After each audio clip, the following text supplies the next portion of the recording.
E aí, moçada? Como é que vocês estão aí? Vocês estão bem? Fala com o tio Zé. Mais ou menos, certo. Mais ou menos, a gente leva. Mal ou menos, né? É. Então, hoje passei malzão. Ah, eu Pô, também, tô mal. Já tem uns dias, mas o meu é por conta da vista. óculos? É, o meu oftalmologista. Eu ia fazer exame, mas aí veio a quarentena, meu oftalmologista fechou e eu não tô conseguindo mal estudar, porque eu começo a estudar, a minha cabeça dói muito e eu não consigo, tipo, visualizar aquilo que eu tô lendo. Aí minha cabeça dói e eu não consigo prestar atenção nas coisas que eu tô fazendo. Muito ruim, muito ruim. O negócio da visão é muito ruim. Eu fiz esse óculos aqui, tive que refazer porque o outro quebrou. Meu grau aumenta de 6 em 6 meses, quando não menos.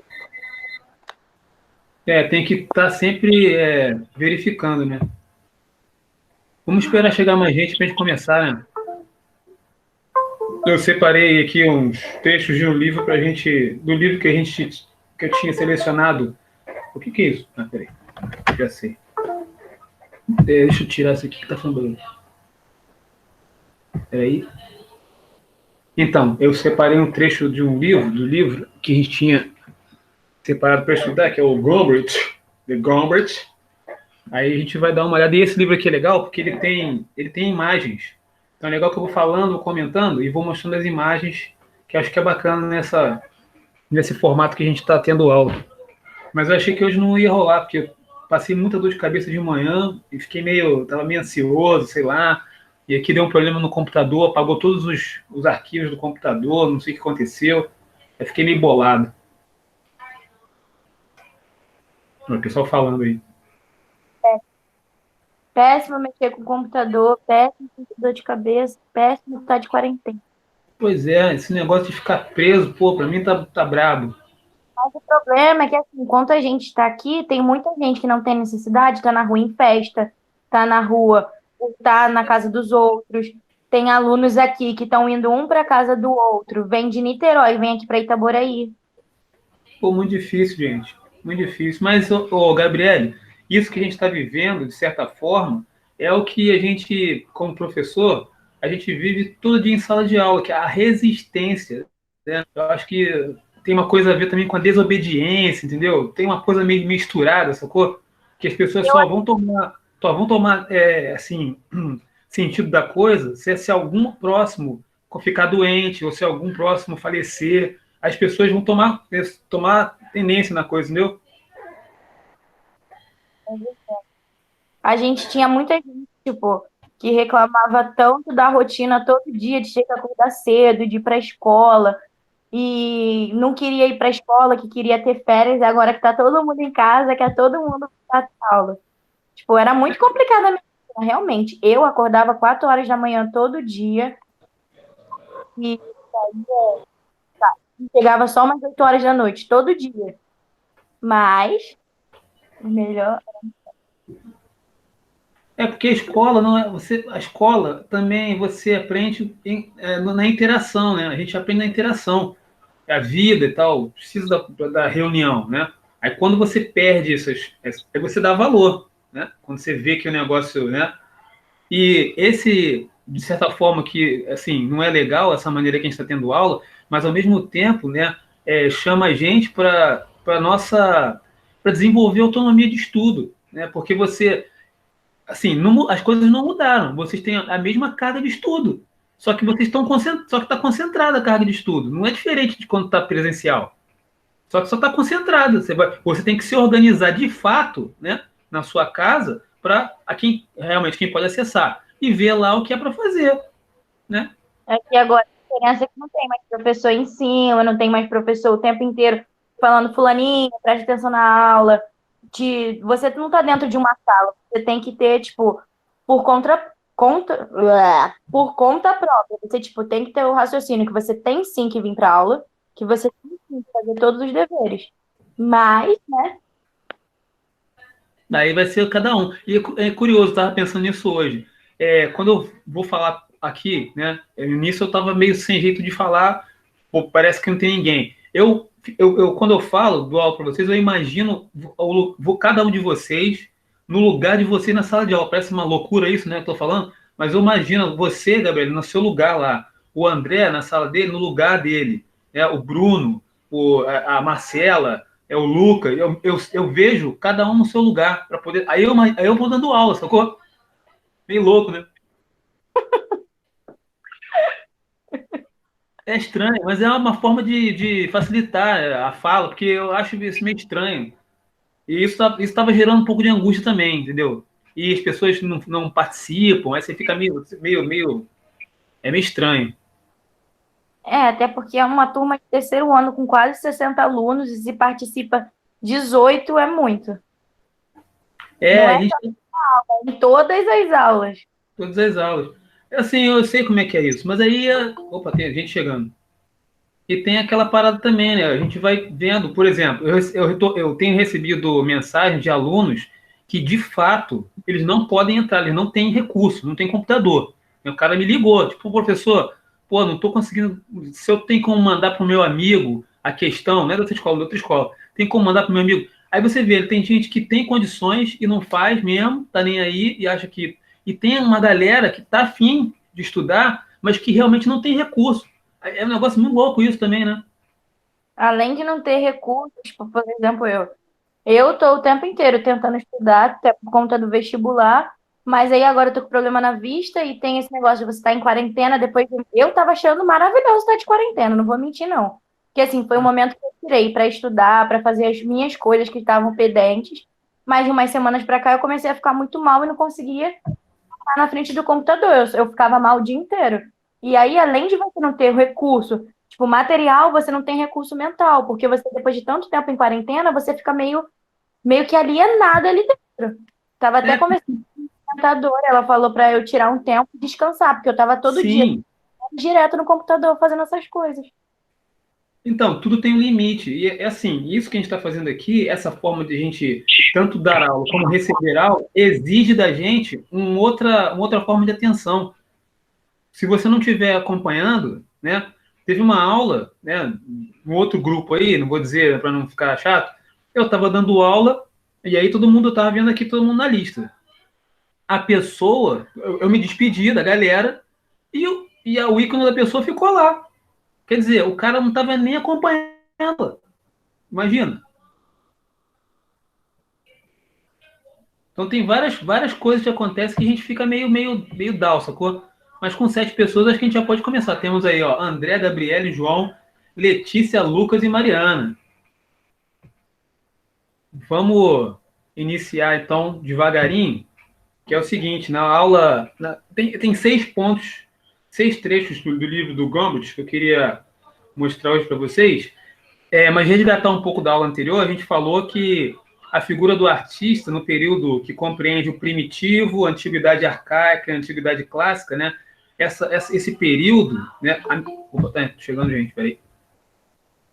Esse período, a antiguidade, o primitivo, a antiguidade arcaica, a antiguidade clássica, que tem aí as primeiras civilizações, Mesopotâmia, Egito e Grécia, o artista não tinha essa categoria que a gente conhece hoje. Ele era um artesão que ele reproduzia imagens. E a gente vai ver, a gente está, na verdade, começando a ver, né, que ao longo da história, essa função da imagem, ela vai se desvencilhar do objeto nele mesmo, né? Quando eu falei lá da gravura na pedra, né, que o desenho era a própria coisa, e vai começar a se separar para ganhar um caráter simbólico. Então a gente vai ver que, vamos ver aqui no texto, a gente vai ver no texto, no texto do Gombrich tem 2 partes que falam desse aspecto do artista, e depois, isso ainda no final, no Egito, que a gente estava terminando na outra aula. E depois tem 4 pontos que vão falar desse desenvolvimento da arte na Grécia, só que com o artista ainda na condição de um indivíduo, quer dizer, no início, né, da Grécia, uma condição de um indivíduo assim, meio anônimo, né? Ele não era ainda o camarada. No finalzinho e início, né? Que na verdade começa século 6, aí vai de 5, 4, 3, 2, 1, né? Século 4, 3 da Grécia, né? No século 5, o apogeu, aí a gente vai ter já algumas obras com o nome, mas ainda está ligada a questões da mitologia ainda. Então, vamos ver no trecho do texto, primeiro trecho, que está no Gombrich, eu deixei lá no Classroom para vocês darem uma olhada, e eu, repetindo para quem chegou agora, eu escolhi mudar o livro, porque esse livro aqui do Gombrich tem o texto e tem as imagens. É bem legal. O texto do Arnold Hauser é só texto, então fica mais complicado para a gente abstrair, né? Então vamos lá onde é que está o texto? O texto está aqui, eu tenho que colocar, peraí.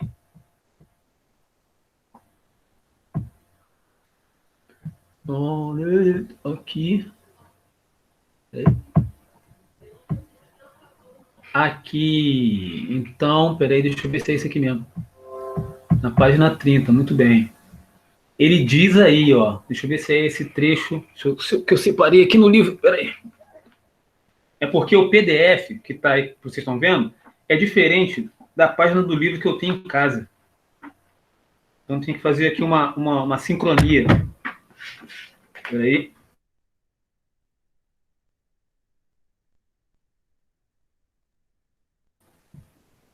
Chegou alguém, Bruna. Aqui, então, peraí.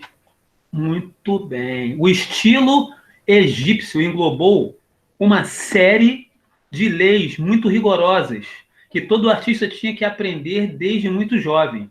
As estátuas sentadas tinham que ter as mãos sobre os joelhos. Os homens tinham que ser pintados com a pele mais escura do que as mulheres. A aparência de cada deus egípcio era rigorosamente estabelecida. Horus, né, o deus Sol, tinha que ser apresentado como um falcão ou como uma cabeça de falcão. Anubis, o deus da morte, como um chacal ou como uma cabeça de chacal. Todo artista tinha que te aprender. Ele coloca aí como artista, mas a gente já sabe que ele era um artesão. O camarada não sabia quem era. Era um sujeito incógnito, vamos dizer assim. Tem uma imagem aí, eu acho que vai rolar uma imagem agora. Olha aí, que beleza. Na verdade, eu vou aqui aumentar para vocês verem a figura toda. Será que dá para aumentar? Dá para aumentar. Então, essa figura aí não tinha uma necessidade de ser original. Era justamente, ela era repetida. A forma de fazer, né? Todo e qualquer faraó ou representante lá, importante no Egito, era reproduzido dessa maneira, né? com as características lá tal, com brinco e tal, mas é de lado, assim, né? Nesse mesmo modelo, né? Aí ele fala aí, ó, tinha que recortar na pedra de um modo claro e preciso as imagens e os símbolos dos hieróglifos. Mas assim que dominasse todas as regras, dava-se por encerrada a sua aprendizagem. Ninguém queria coisas diferentes. Ninguém lhe pedia que fosse original. Pelo contrário, era provavelmente considerado o melhor artista, aquele que pudesse fazer as estátuas o mais parecida com os monumentos admirados do passado. Por isso, aconteceu que no transcurso de 3.000 anos ou mais, a arte egípcia mudou muito pouco. Então não havia diferenciação, né, num período gigantesco, né? Não tinha essa coisa de características originais, né?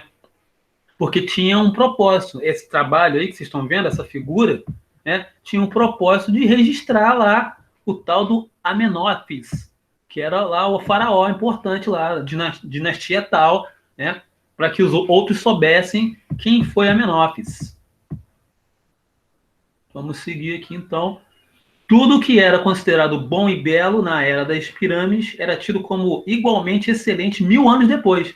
É certo que surgiram novas modas e novos temas, foram pedidos aos artistas, mas o modo de representar o homem, a natureza, permaneceu essencialmente o mesmo. Vamos ver, tem um outro trecho que eu separei falando dessa condição do artista. Já vou encontrar aqui 38 e 39 no meu livro. Ah, tá. 4. Ok. 36 aqui no livro de vocês. Nós já vimos essa figura aqui também, ó. Na última aula a gente viu essa figura aqui, do Tutankhamon. Também tudo de lado, sacou? Aqui está um pouco mais, né? Tem um pouco mais de rebuscamento, né? Mas a forma do desenho, a forma de talhar, né? Segue o mesmo padrão. Todo mundo de lado, né? Aqui já está mais enriquecido porque está colorido. 36, vamos lá.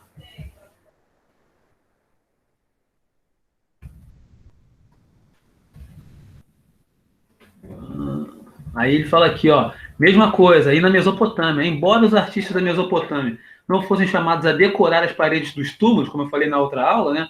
O camarada não ia, aquelas marcas lá na pirâmide não era para decoração. Também tinham de se assegurar de um modo diferente de que a imagem ajudava a manter vivos os poderosos. Então, né, vocês já gravem aí. Alguém quer falar? Ah, tá. Então vocês gravem aí. Tinha uma função o negócio, né? Os vivos e os poderosos.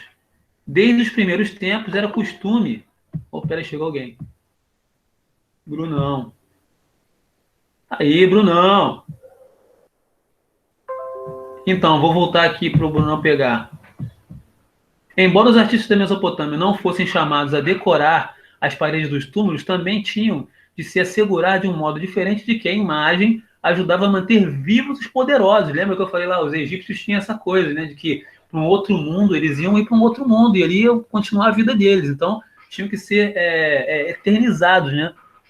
Desde os primeiros tempos, era costume dos reis mesopotâmicos encomendar monumentos em celebração à sua vitória, às suas vitórias na guerra, as quais falavam das tribos que tinham sido derrotadas e dos despojos que tinham sido tomados. Que, né, os despojos são as coisas da outra tribo ou do outro povo, né?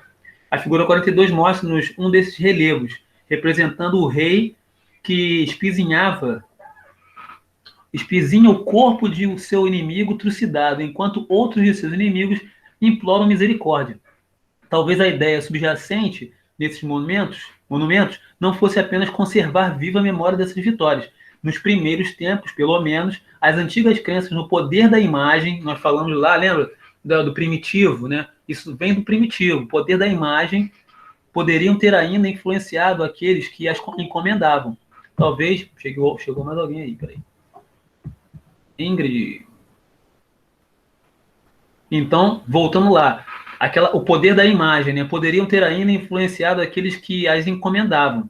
Talvez pensassem que, enquanto a imagem do rei, com o pé sobre o pescoço do inimigo, prostrado ali, permanecesse, a tribo derrotada não teria forças para se rebelar do novo. Olha só que coisa interessante, né?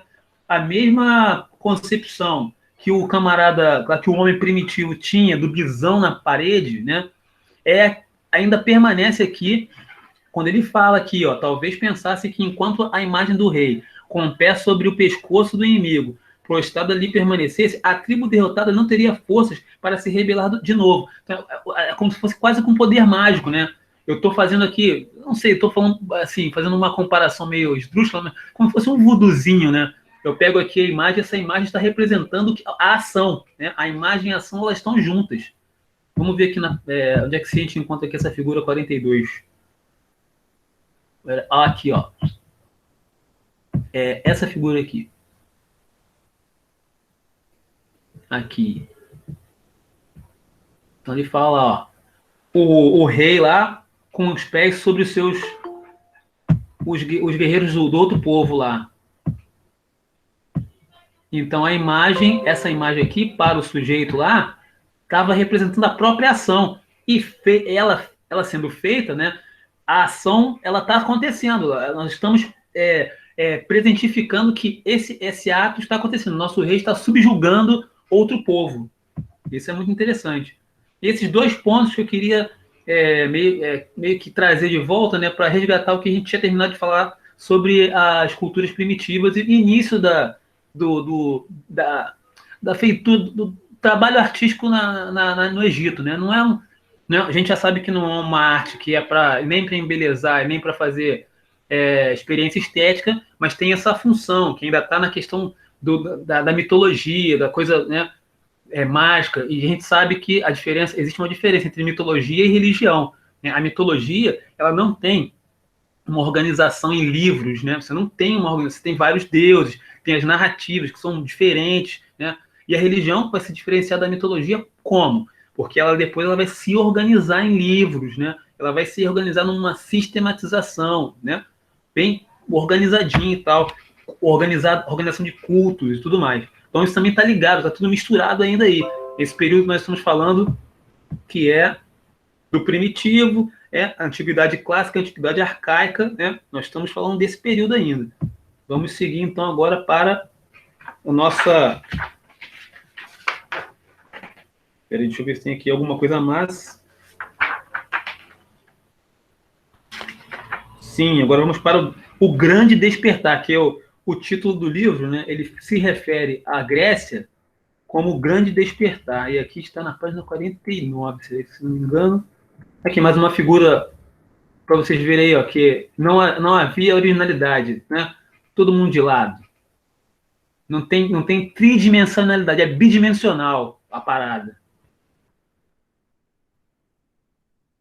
O Grande Despertar. Aí estamos lá caminhando para a Grécia. Poxa, professor, tão rápido assim? Mas é que a aula não esgota o assunto. Ah, peraí. É aqui mesmo. Ele fala aí, quer ver? Acho que é aqui. Jesus, o pessoal fala alto.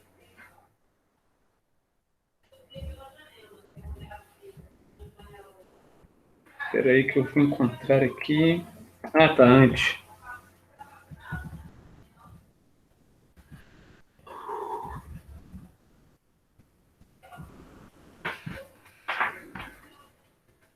Dessas cidades, espera aí, dessas cidades. Aqui. Então ele fala assim, ó. Aí, ó, nessa parte, é difícil dizer quando e onde essa revolução começou. Ele está se referindo, né, à mudança de olhar do Egito para o grego, né? Porque ele vai dizer aí no texto que o grego ele se influenciou pelo egípcio, pela cultura egípcia, ele foi influenciado pela cultura egípcia. Então ele fala, é difícil dizer quando essa revolução começou, talvez por volta da época em que os primeiros templos de pedra estavam sendo construídos na Grécia, no século VI a.C.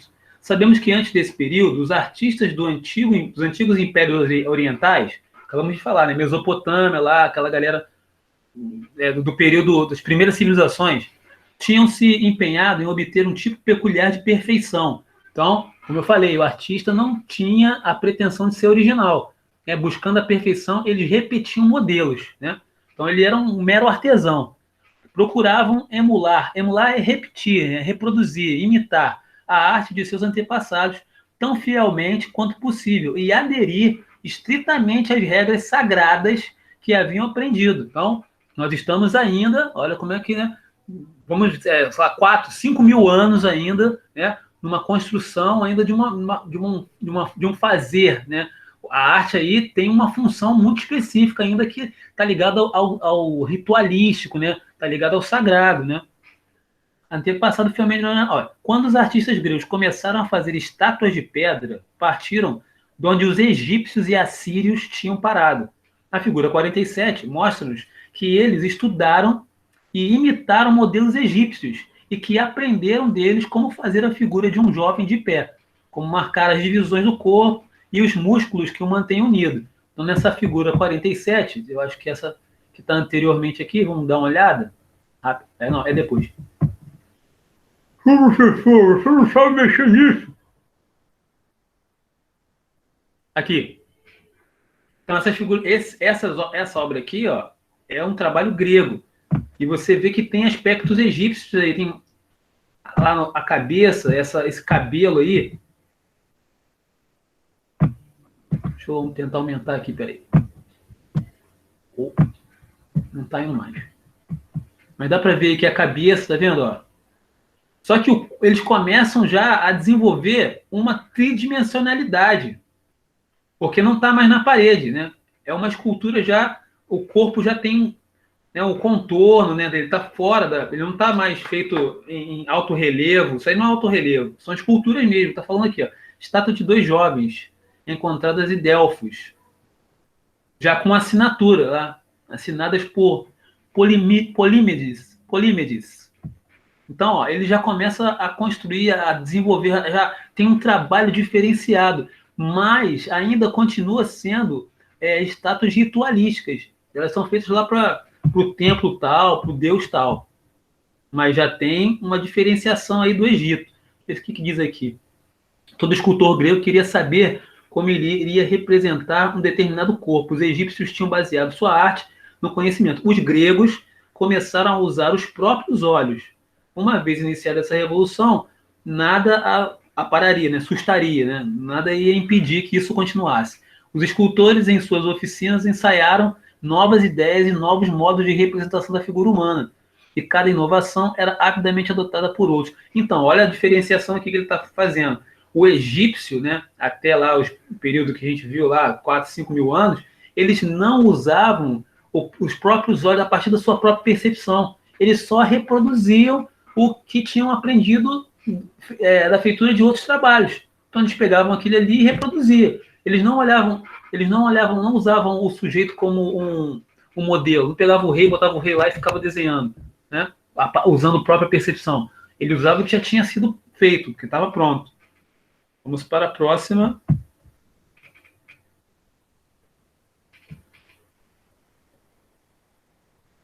Deixa eu ver o que está. Peraí, página 42. Ah, não, peraí. Ah, tá. 42 foi essa aqui.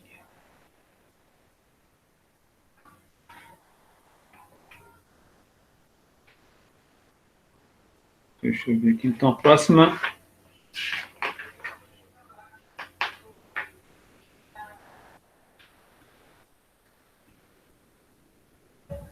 Ainda nos gregos, nós estamos, né? Olha só esse vaso aí. Também tem características. Acho que tem um vaso anterior a esse. Deixa eu ver aqui, peraí. Olha esse vaso aqui. Você vê que a figura ela tem aspectos gregos, né? No rosto, tudo mais, mas a figura ainda está de lado, né? É bidimensional ainda. Está reproduzindo aquele trabalho egípcio ainda que esteja feita no vaso, mas ainda está. E ela é estilo da figura negra com Aquiles e Ajax jogando damas. Também era um vaso ritualístico. Os recipientes pintados, conhecidos pelo nome de genéricos de vasos, destinavam-se mais frequentemente a conter vinho ou azeite do que flores. A pintura desses vasos desenvolveu-se numa importante indústria de Atenas e tal. Ok. Mas vamos seguir aqui que eu quero. A parte que eu quero está mais adiante. Aí ele fala aqui, ó. Mas quando observamos a pintura anterior, também nos apercebemos de que as lições da arte egípcia não tinham sido simplesmente descartadas e lançadas fora. Foi o que eu acabei de identificar nos vasos que a gente viu.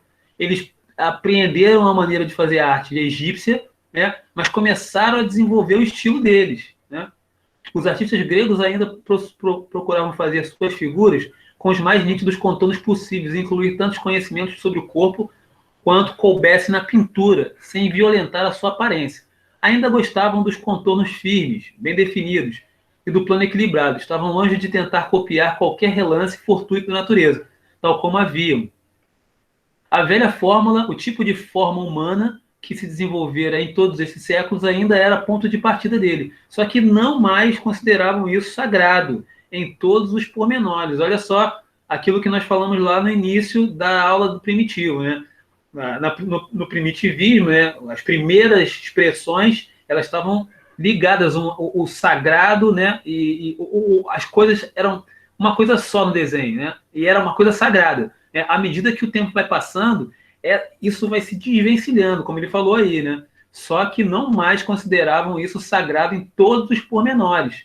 Então, esse aspecto na Grécia vai começar a se desvencilhar e ganhar um caráter de arte. Mas ainda nós temos misturado ainda. A grande revolução da arte grega, a descoberta de formas naturais do escorço. O escorço é essa tridimensionalidade do corpo.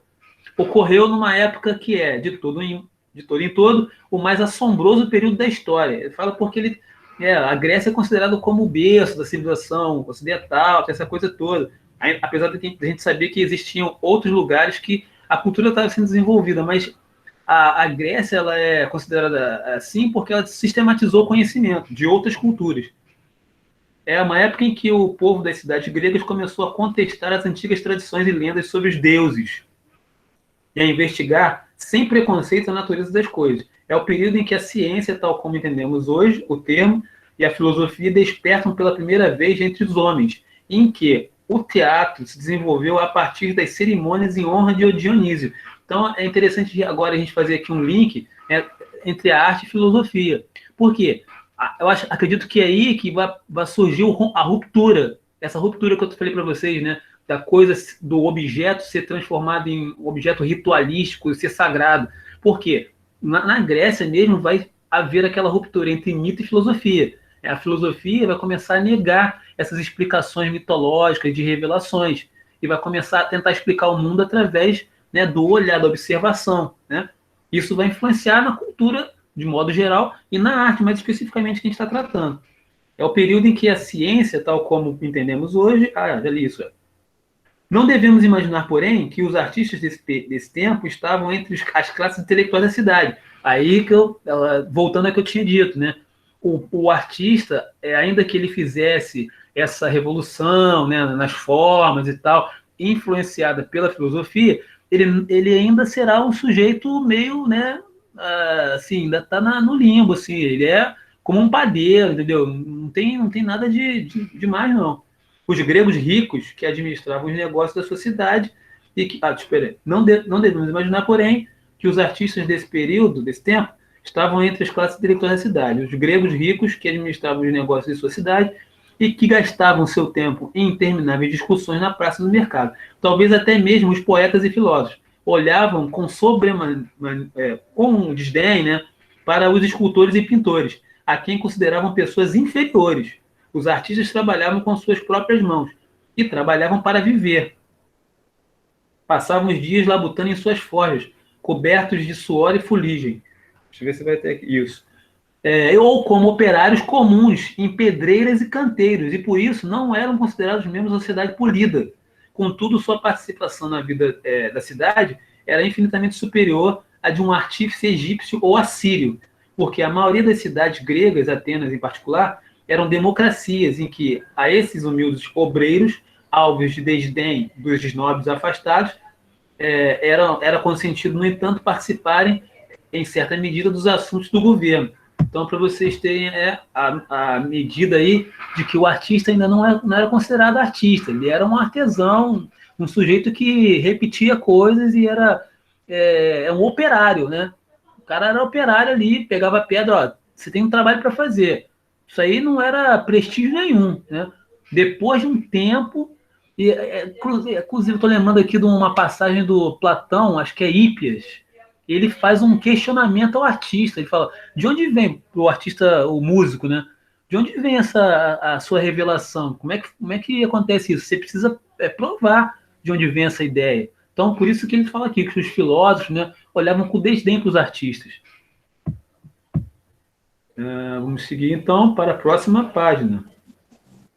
Para falar esse atrelamento, né, entre a religião e a arte. Vamos lá para a próxima página, que é a 56. Para vocês aí, é 45. 44, 45. Aqui. Peraí. Alguém quer fazer um comentário aí, gente? Pode comentar, abre a boca aí. Eu vou viajando aqui e vou... Quer dizer, abre a boca não, abre o microfone.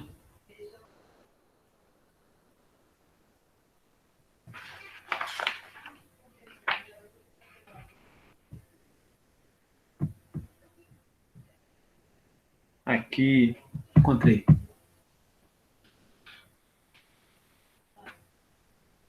O tipo de trabalho que os artistas gregos eram frequentemente solicitados a realizar poderá tê-los ajudado a aperfeiçoar seus conhecimentos do corpo humano. Então, como eu falei, né, o cara tinha que quebrar a pedra lá. Ele tinha que fazer isso repetidas vezes. Então, ele vai na verdade, burilando, né? Ele vai melhorando o trabalho dele, né? Aperfeiçoar seus conhecimentos do corpo humano em ação. Um templo como o de Olímpia estava rodeado de estátuas e de atletas vitoriosos dedicados aos deuses. Olha aí, mais uma vez, a relação entre a arte e a religião, né? A mitologia, né? Vamos falar corretamente. Para nós, isso talvez pareça um estranho costume, pois não esperamos, por mais populares que sejam os nossos campeões, ver seus retratos oferecidos a uma igreja em agradecimento por uma vitória obtida no último certame. Né? Aqui, mais uma vez, a diferença entre mitologia e religião. Né? Para a gente é estranha essa ideia de que você tem lá, né, o sujeito que ganhou e oferece a vitória dele a um deus tal. Né? Isso é mitologia. Né? Mas as grandes reuniões esportivas dos gregos, das quais os Jogos Olímpicos eram, evidentemente, os mais famosos, tinham características muito diferentes das nossas modernas competições. Estavam muito mais intimamente ligadas às crenças religiosas e aos ritos do povo. Os que participavam delas não eram esportistas, amadores ou profissionais, mas membros das principais famílias da Grécia. E o vencedor, nesses jogos, era olhado com reverência como um homem a quem os deuses tinham favorecido, com o dom da invencibilidade. Então, né, a mitologia está tudo ligada a essas coisas. Tem lá a coisa dos deuses competirem entre si para ver quem era o campeão deles, né? E acho que mais na frente a gente vai ter lá a figura de Ulisses, né? Era para descobrir sobre quem essa bênção da vitória recairia que se celebravam originalmente os jogos. E era para comemorar e talvez perpetuar esses sinais de graça divina que os vencedores encomendavam suas estátuas aos mais renomados artistas do tempo. Então, isso é uma coisa muito interessante, porque a gente vai ver, então, né, que a arte, na verdade, ainda não é considerada arte, mas é isso que a gente está considerando como arte, não está totalmente desatrelada da religião, da mitologia, né? Está relacionada ainda com as questões sobrenaturais, né? E místicas, vamos dizer assim, a gente pode dizer místicas e mitológicas, né? Página 49, para encerrar essa parte da leitura. Vamos ver aqui. Agora a gente vai ver a influência da filosofia mesmo, né? Na parte da arte, que é a página 49. Acho que eu estou correto em fazer isso. Essa figura aqui, ó, que vocês estão vendo agora aí, é justamente a passagem, ele vai comentar lá, se vocês puderem ler, eu sei que agora não dá para ler esse negócio, a Odisseia, né?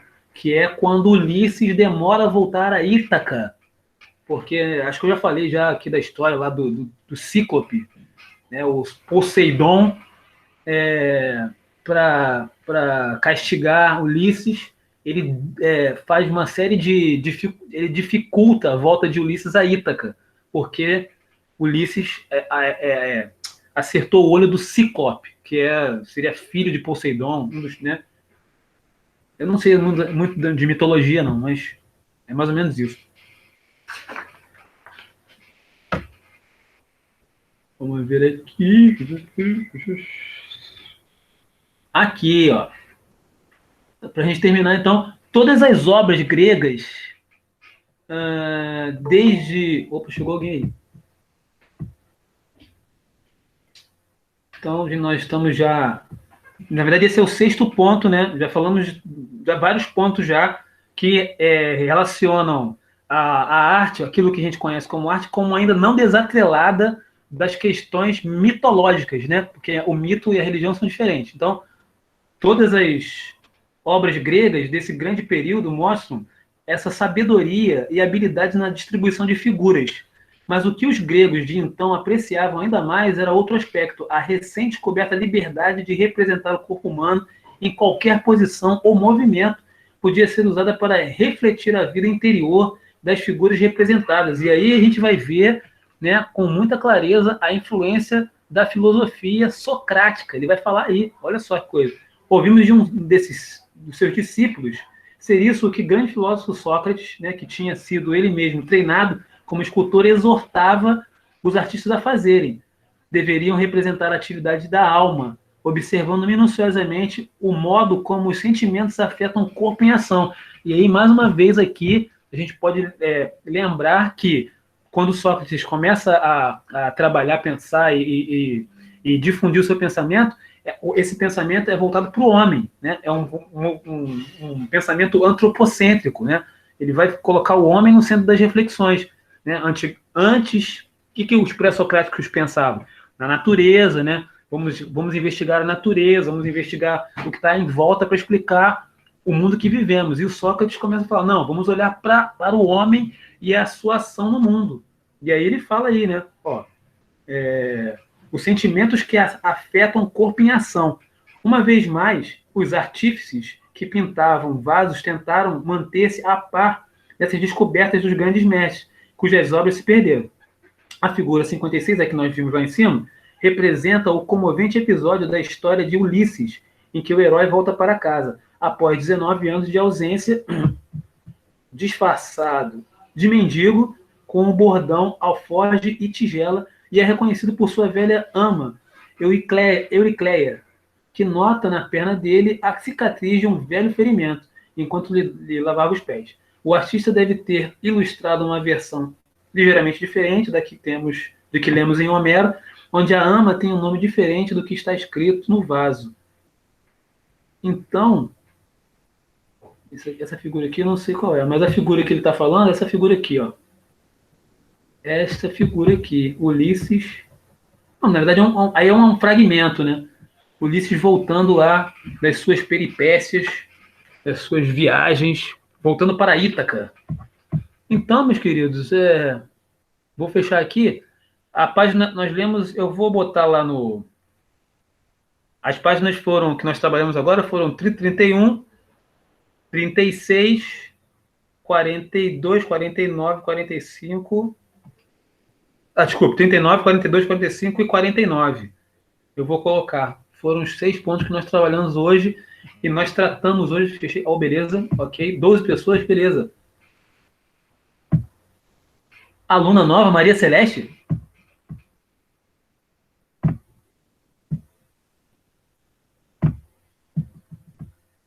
Maria Celeste aí.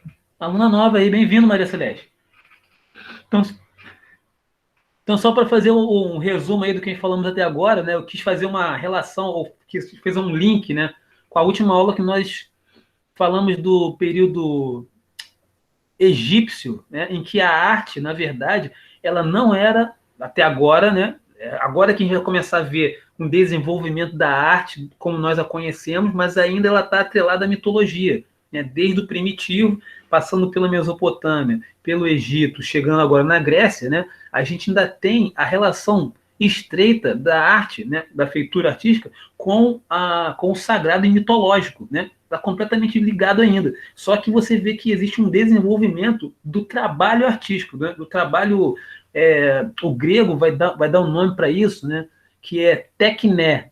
A tekné, né? Que ele vai especificar, né, esse trabalho do artesão, né? Que tem uma função na sociedade, mas a função está ligada ainda à mitologia, né? E a gente vai ver que aos poucos essa influência da filosofia vai começar a tirar, a descolar, né, o trabalho artístico do trabalho religioso, da necessidade de veiculação de valores religiosos. Tanto é que depois da Grécia, né, a gente vai ver que essa força da arte como um veículo de veiculação de valores cristãos, ele vai retornar no Renascimento, né? Então, dito isso, né, gostaria que vós, missê, os espectadores, pudessem falar alguma coisa. Tem dúvida? Não entendi nada? Que palavra é essa? Professor, você está maluco? Diga alguma coisa. Então, isso é uma evolução da arte primitiva? Podemos dizer, Bruno, que sim e ao mesmo tempo não. Complicado isso, né? Por quê? Porque a gente vai ver que ao longo da história essa arte primitiva que nós conhecemos, que vocês conheceram, ela até hoje ela vai existir. Lembra que eu falei sobre as tribos indígenas, tribos africanas, o pensamento oriental tem muito, né, muito desse comportamento mitológico ainda, onde as coisas estão misturadas, objetos são ritualísticos, entendeu? Se você, por exemplo, um exemplo que eu posso dar para você, na Índia, né? Na Índia, a música na Índia, ela não foi feita para, até hoje, né? Ela não é feita para você se deliciar com os sons lindos da, da harpa, né? Daquela, desculpa, tem o nome, esqueci o nome agora do instrumento, daquele instrumento, né? Que tem corda, cítara, aquele instrumento, a cítara, ele tem uma função religiosa, né? E a tabla e a flauta de bambu que tem os mantras, né? Então, por exemplo, se você pedir para um músico indiano tocar uma música, ele vai dizer assim: por que eu vou tocar? Não está na hora ainda. Tem um horário para tocar o mantra. O mantra, ao meio-dia, do meio-dia tem um mantra, né? Às 2 horas tem um outro mantra.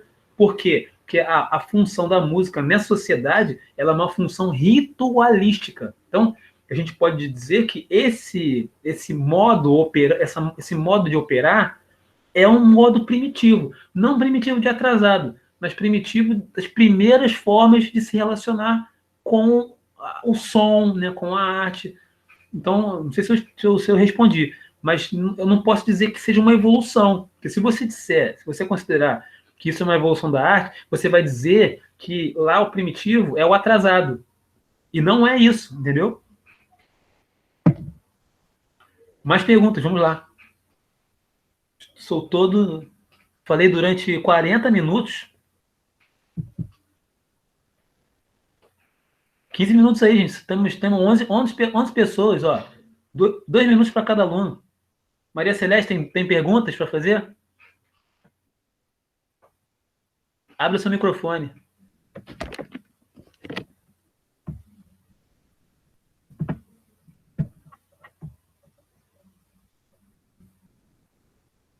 Bora, gente. Aproveita o professor. É isso aí. Deixa eu ver aqui se tem algum texto aqui ou alguma figura que eu possa voltar a... Porque eu fechei esse negócio. Esse professor é um negócio. O cara não sabe mexer nisso.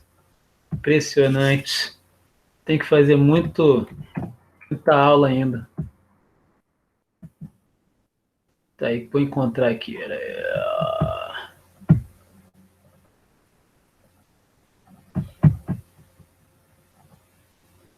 Esse livro é um livro muito interessante, que ele cai em concurso, ele é usado em vários concursos, inclusive vestibular. Ele está seguindo também uma ordem cronológica assim, da história, né? Então é muito interessante. E a gente pode fazer sempre relações com a filosofia, com a história. Vou pegar aqui imagens que vocês não viram. Espera aí.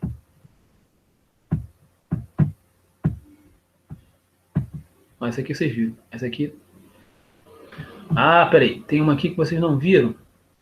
Rapidamente.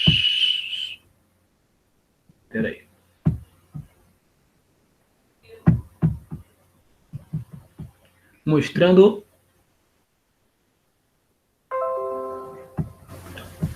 Vou passar aqui, peraí. Essa aqui nós vimos. Essa aqui também. Essa figura aqui, ó. Atena. A escultura aí, tá vendo? Bem mais. Com mais detalhes e tudo mais. Detalhes na cabeça. O problema, quer dizer, não é problema, desculpe. A questão. Eu queria aumentar, mas não sei se. Aqui. Diminuir. Vamos aumentar para o povo. Olha aí, aumentando, aumentando. Aqui. Então, ó, essa imagem de Atenas com a cabeça, detalhes da cabeça, é o esforço que ele fala, é o trabalho de tridimensionalidade da escultura.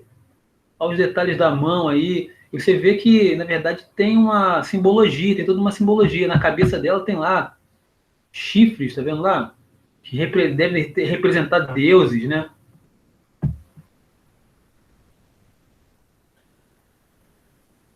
A roupa e tal. Tem todos os detalhes aí, ó. Cheio de detalhe. Um ídolo dessa espécie antiga. Ó, peraí. Superstições contra profeta Jeremias. Olha só, peraí. Deixa eu ver isso aqui, gostei. Deixa eu diminuir aqui para ler, peraí. Tem uma relação também com a Bíblia, eu acho.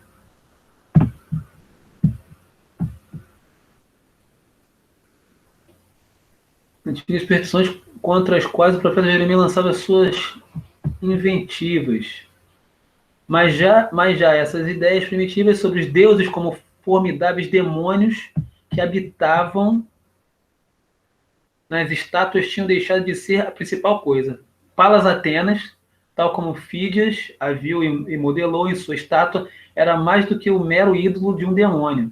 Baseados em todas as descrições que conhecemos, a estátua possuía a dignidade que transmitia ao povo uma ideia muito diferente do caráter e significado dos seus deuses.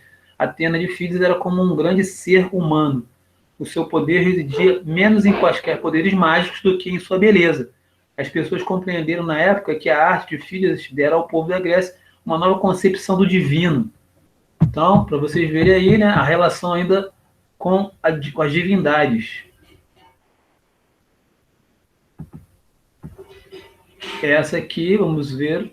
Também, essa também, ó, tá lá na parede, mas já meio descolado da parede.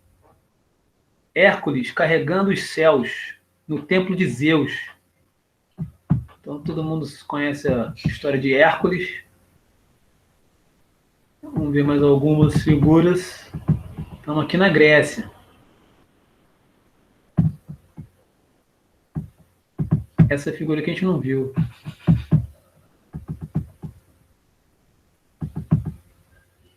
Cabeça de estátua de bronze de um auriga, auriga, não sei o que é auriga. Encontrado em Delfos. Pô, vamos ver, peraí. Desculpe. Um belo rapaz.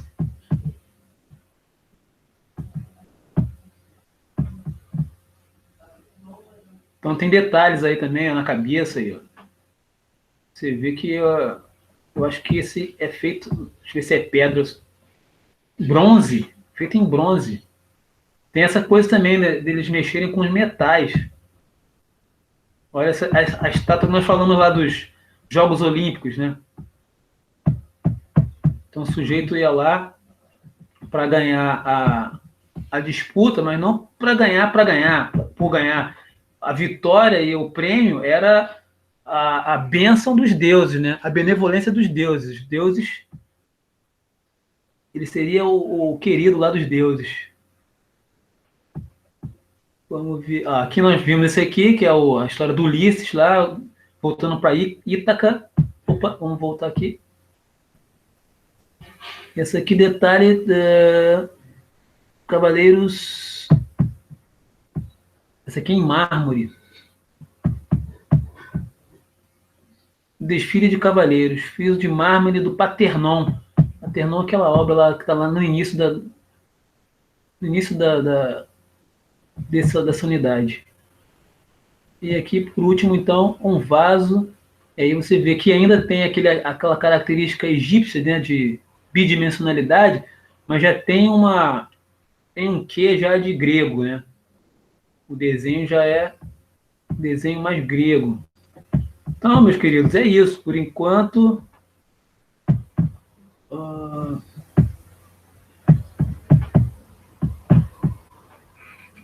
por hoje, assim, eu acho que deu para mapear aí um pouco da arte que nós estamos passando, da arte egípcia para a arte grega. Demos uma. Na verdade, a gente não viu, né? Assim, não tem como a gente ver tudo, né? Então, tem assim as características principais da passagem do Egito para a Grécia. Né? A gente deve falar um pouquinho de Grécia na próxima aula ainda, né? Mas nós já falamos já da arte primitiva, da arte das primeiras civilizações orientais, né? Grécia e Mesopotâmia, desculpe, Egito e Mesopotâmia, e a Grécia, que é um berço que viveu lá. Vamos falar de Roma? Olha, a gente pode. Eu acho que mais para frente deve ter alguma coisa sobre Roma. Mas os romanos, né, eles foram mais guerreiros do que intelectuais, pintores, escultores, né? Mas existem lá as estátuas para os deuses romanos, com certeza. Vou procurar alguma coisa na próxima aula para a gente falar. Pode ser?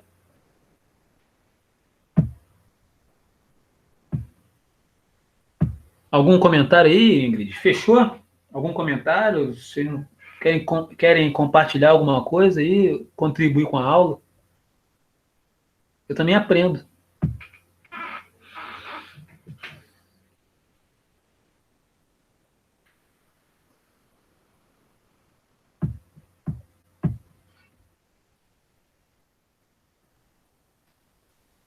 Beleza, eu vou deixar lá a atividade para vocês lá então no Classroom. Gostaria de lembrar que, professor, a leitura dos textos é bastante tranquilo. Não, peraí, eu não conseguiria tudo.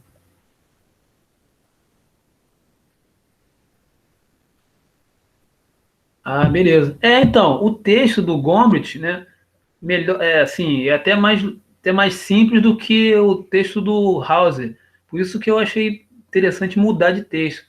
Que aí vocês veem as imagens, né, e ele vai explicando, e eu tenho mais condições de comentar em cima de um texto mais simples, né? E aí dá para visualizar, dá para entender, sacou? E não tem mais dificuldade, não tem dificuldade de fazer exercício. Mas eu gostaria de pedir a vocês lá, até mandei e-mail, coloquei lá também no WhatsApp, que a segunda e a terceira atividade, né, pouca gente fez, né? Então, se vocês puderem perder um tempinho lá, perder um tempo não, ganhar tempo, né? E dar uma olhada na atividade lá, acho que é legal. Eu estendi as datas para a entrega, né? Então, se vocês puderem dar um pulinho lá e realizar as tarefas, beleza? Então, acho que vou deixá-los com. Eu sempre termino com alguma coisa assim, som, que eu gosto de música, então.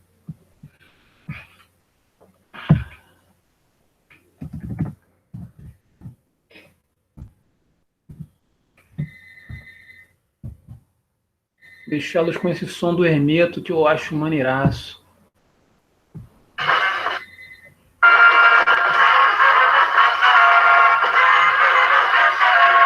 Um abraço para vocês, meus queridos. Até uma próxima aula.